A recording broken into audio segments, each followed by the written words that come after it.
Hello and welcome to IELTS Bob, your ultimate destination for IELTS exam preparation.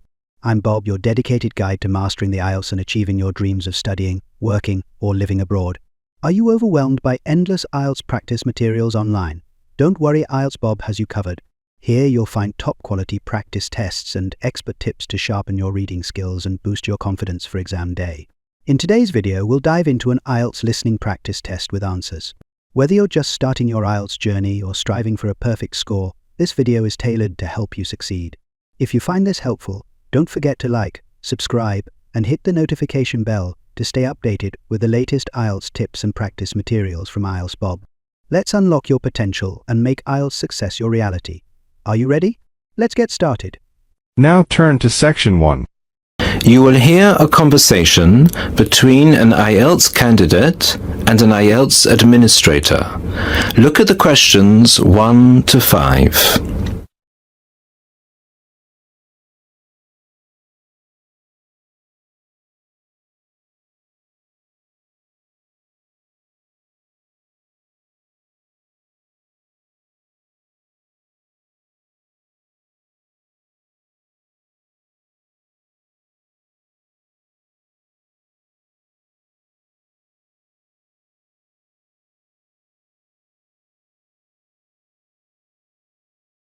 Listen to the first part of the conversation and answer questions 1 to 5. Good afternoon. I'm applying for a master's program at the University of Exeter in the UK. I'm planning to register for the IELTS exam at your centre next month. I have some questions I'd like to ask you before I register, if that's okay. Certainly. Would you be taking the academic module? I think so, but I'll have to contact the university just to make sure. You'll probably need the academic because most universities don't accept the general training. And anyway, the procedures to register for the exam are the same for both the general and the academic modules. Good. My first question is whether I sit all parts of the exam on the same day. I don't live here, you see, and for me it would be more convenient to do all the papers on the same day. Unfortunately, the speaking part is scheduled for Thursdays, and reading, writing and listening tests take place on Saturdays. We can't change the days, I'm afraid. That's a pity. Well, never mind. What sort of documents do I need to bring in order to register? You'll have to fill in the IELTS application form and bring an ID, a copy of your ID, and 2 passport-size photos on a white background. Will any ID do? We only accept original passports and national IDs. That's good to know. Did you say that reading, writing and listening are scheduled for Saturday? That's right. Will I get a break in between the papers? I'm afraid there aren't any breaks between the papers. Each paper takes an hour to complete, so it's 3 hours straight through. You'll first do listening, and then reading, followed by the writing test. This is a standard requirement from Cambridge. Now look at the questions 6 to 10.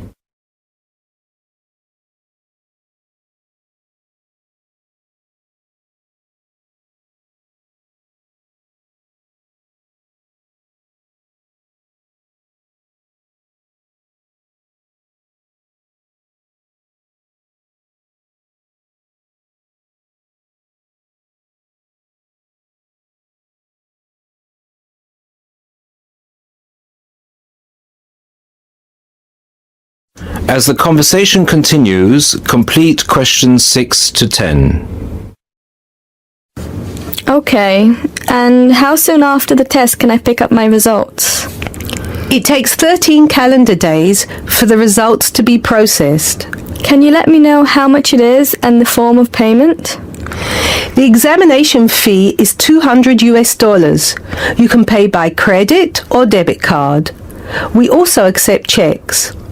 We only accept cash as a form of payment in exceptional circumstances. And one last question. Can I mail you the application documents? Certainly. You can send all the documents by registered mail to our address, 47 Clover Place, New Rochelle, New York. Could you spell New Rochelle for me, please? Certainly.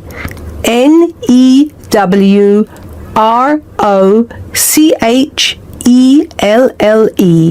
Could I have the zip code as well? Sure. Our zip code is 10806. Thanks. You can also email us at inquiry@examsmail.com or phone us at 325-9082. I think that's all. Thank you very much for all the information. Bye. You're welcome. Goodbye. That is end of section 1. You now have half a minute to check your answers.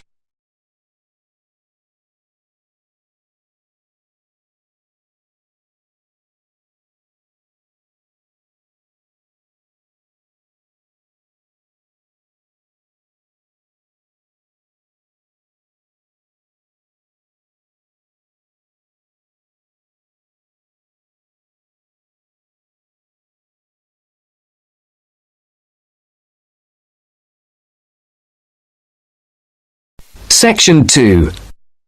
You are going to hear a radio interview about giving up smoking.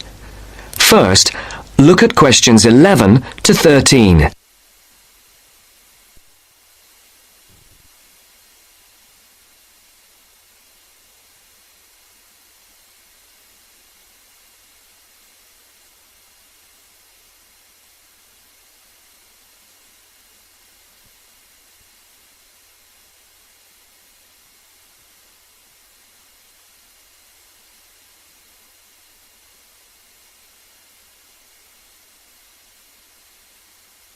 As you listen to the first part of the interview, answer questions 11 to 13. For these questions, there are 4 alternatives: A, B, C, and D. Decide which alternative is the most suitable answer and circle the correct letter. And now, let's hear what Mr. Gold has to say about kicking the habit of smoking.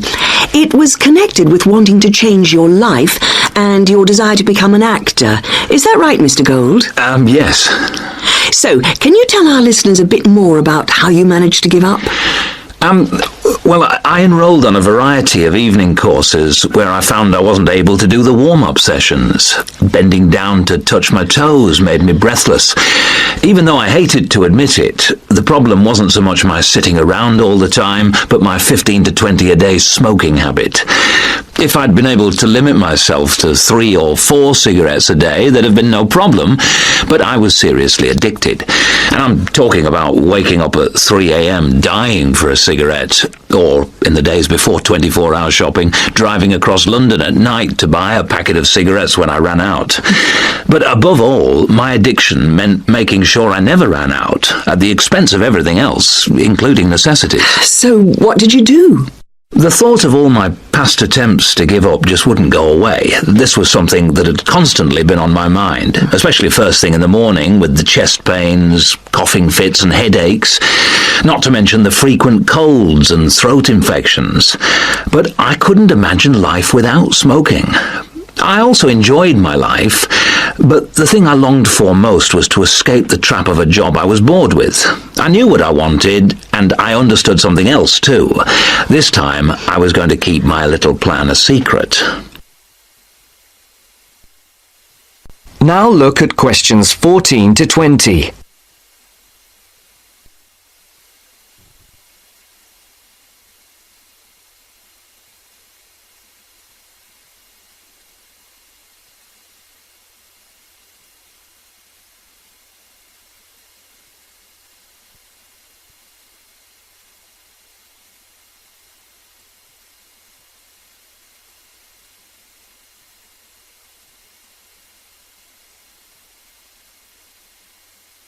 As the interview continues, Now listen carefully and answer questions 14 to 20. On the 1st of July, I managed to get through 24 hours without a single cigarette. The next day I got to 48 hours. Then I aimed for 100, 500, 1,000. Easy. It was my own little private game and I was winning it. If anyone mentioned they hadn't seen me smoking, I simply said I was cutting down. I had to be sure of success. Eventually, a month passed and I felt safe enough to come out. I'd lost count of the number of hours I'd gone without a cigarette. All I suffered was a couple of bad headaches, and then I was set for my most healthy year ever. Not one single cold for over 12 months. I now realise that the secret of my success was to look upon this as an exciting adventure, a way of helping me to become an actor. And because nobody knew what I was up to, I never once feared the accusation of having no willpower if I failed. With the right attitude, the whole thing turned out to be a lot easier than expected. I finally did get into much better physical shape, go to drama school, and become a professional actor. Very interesting indeed. I'm sure we all wish we had Mr. Gould's determination. Well, thank you very much, Mr. Gould. And I hope our listeners will learn from the experience you and our other guests have talked to us about today, and perhaps find their own road to success. That's the end of section 2. You now have half a minute to check your answers.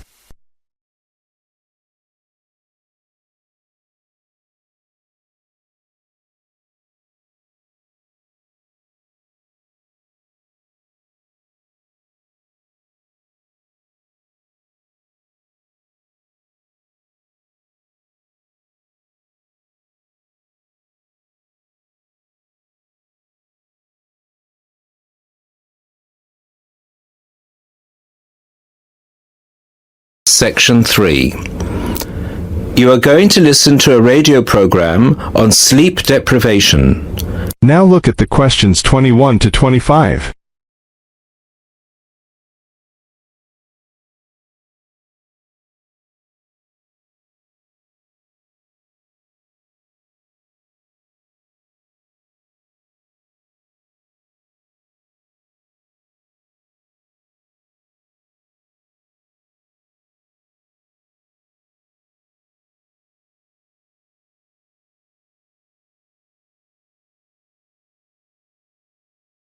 Now listen to the first part of the program and answer questions 21 to 25. With us in the studio today are Dr. Peter Collins, a senior lecturer in the Department of Psychology at the University of Chicago, and Helen Gardner, the author of the book Deep Sleep.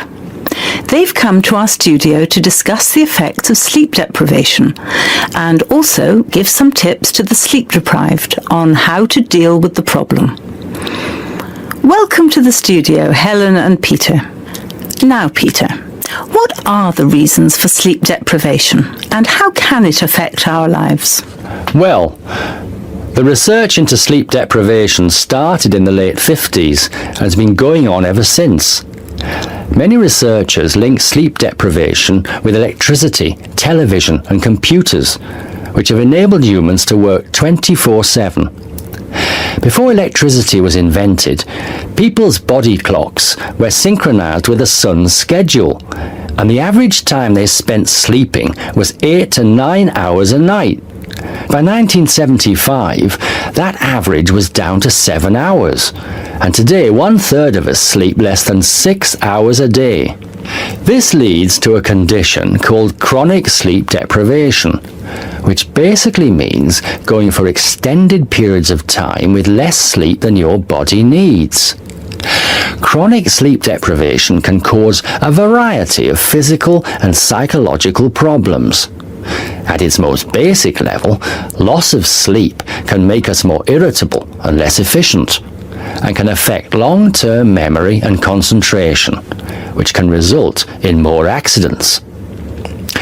According to the latest research into sleep deprivation is the main reason for 3% of plane crashes, 10% of domestic accidents, 20% of accidents at work, and 45% of all traffic accidents.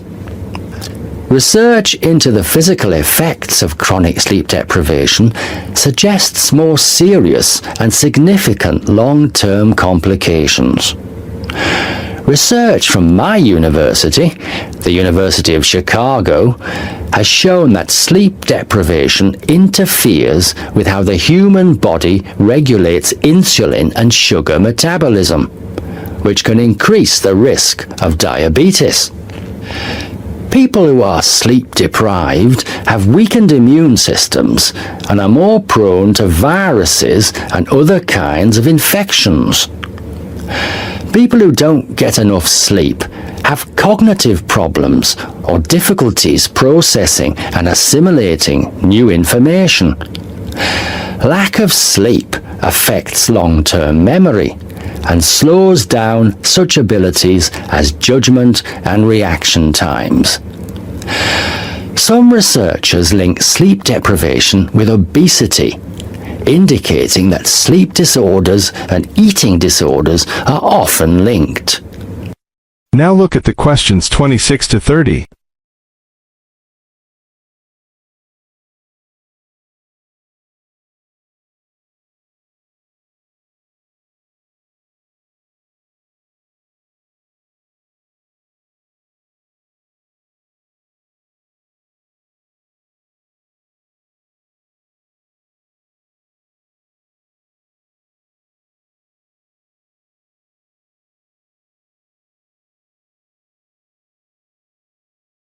As the program continues, answer questions 26 to 30. Helen, you've done a fair amount of research for your recent book on helping people deal with sleeping problems. Could you give our listeners some tips on managing their sleep? Well, if you spend several hours a night tossing and turning in bed, trying to fall asleep, you first have to find out how much sleep you need. To do so, you'll need to try and sleep 6 to 9 hours a night. Set aside 3 days for the experiment. It's best to do it on a long weekend or a holiday to ensure it doesn't get interrupted.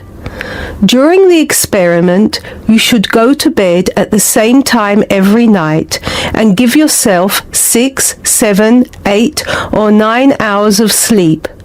Then monitor the way you feel throughout the day to find out how many hours of sleep you need in order to feel your best. Once you find out how much sleep you need, you can work on improving the quality of your sleep. The main secret here is to allow yourself 1 or 2 hours to relax before going to bed. You may want to try and have a warm shower or bath before going to bed. Doing some quiet activities such as reading or filing can help some people relax. A warm drink in bed helps to induce sleepiness. Some people take up yoga or meditation to help them relax at night. Different techniques will work for different people, so it's best to experiment and find the one that suits you best. You should definitely avoid using technology before going to bed. Activities such as playing video games, watching TV, and others which require you to use your attention can stop you from falling asleep. Avoid eating before going to bed. A late dinner can disrupt your sleep. Not only is going to bed with a heavy stomach bad for digestion and can make you overweight, but it can also keep you awake for hours. Caffeine-rich drinks can increase your heart rate, which can stop you from falling asleep. Energy drinks also have the same effect on your body. You should avoid drinking these at night. The same goes for vigorous physical exercise, such as weightlifting or working out on a treadmill. In many cases, you can reset your body clock and make it tick for you by changing your lifestyle. If your sleep deprivation is severe, it's always best to seek professional advice and get an appointment with your doctor, who might prescribe you sleeping pills. Thank you, Helen. We'll be back after the break and we'll be answering questions we've received from our listeners. That is the end of section 3. You now have half a minute to check your answer.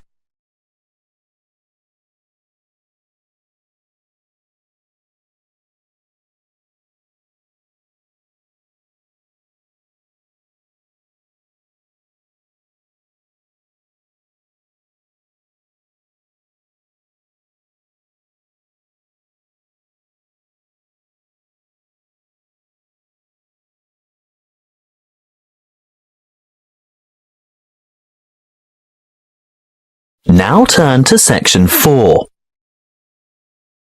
Section 4. You will hear a lecture on the production and trade of rice. First, you have some time to look at questions 31 to 40.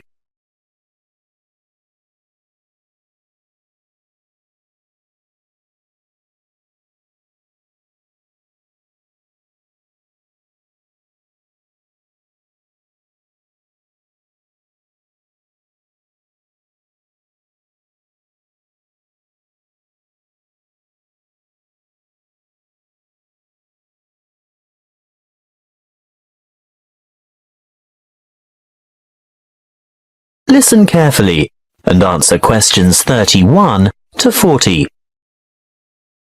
Good morning and welcome to our inaugural lecture on agricultural economics. Today's topic is the world's production and trade of rice. As you are all well aware, rice is the staple ingredient in the diet of much of the world's population. Its importance as a food cereal in the human diet cannot be underestimated. In fact, it's a close second to wheat. About 560 million metric tons of rice is grown each year, compared with about 600 million metric tons of wheat. Coarse grains, such as corn, sorghum, barley, oats, rye, and millet, mostly go into animal feed, which, by the way, is seen by many as a wasteful and inefficient use of fertile land, because around 4 kilos of grain is needed to produce about half a kilo of beef. Some 900 million metric tons of coarse grains are grown annually worldwide, and a further 300 million metric tons of grain is produced for the oil in its seeds. Now, I'll return to the subject of rice production. What do we know about rice production? Well, firstly, rice produces more food energy per hectare than any other cereal grain, and almost as much protein per hectare as wheat. Secondly, the production of rice has more than doubled in the last 40 years. How has this increase in production come about? Mainly as a result of improved field yields. The actual land area planted in rice has only risen by about 30%. As you know, rice is primarily grown in flooded fields, and therefore cultivation area is restricted by the sort of soil and the availability of water. Although rice can be grown on dry land, it is essentially after all a type of grass. The yields and quality in this case are much lower, and other grasses and weeds can easily overtake the rice. As yet, there are no herbicides that can selectively kill other grass types without killing the rice. Much of the world's rice is still grown and cultivated by hand, because for mechanized farming, the land must be able to be drained and hold heavy equipment. Of the total rice production, it's no surprise to learn that the greatest proportion by far is grown and consumed in Asia. You will see from the chart that the leading producers of rice are China at around 39%, followed by India with a quarter of the total. Indonesia produces almost 1/10, and other countries like Bangladesh, Vietnam, Thailand, Japan and Brazil grow another 25, almost 26% of the total. As I said before, most rice is consumed in the countries where it is grown. That means that very little rice is actually traded, and for this reason, the market price is very volatile. That is the end of section 4. You now have half a minute to check your answers. If you enjoyed this video or found it helpful, consider supporting the channel by buying me a coffee. There's a link in the description. You can also check out our books in the store. Thanks so much for your support. IELTS Bob.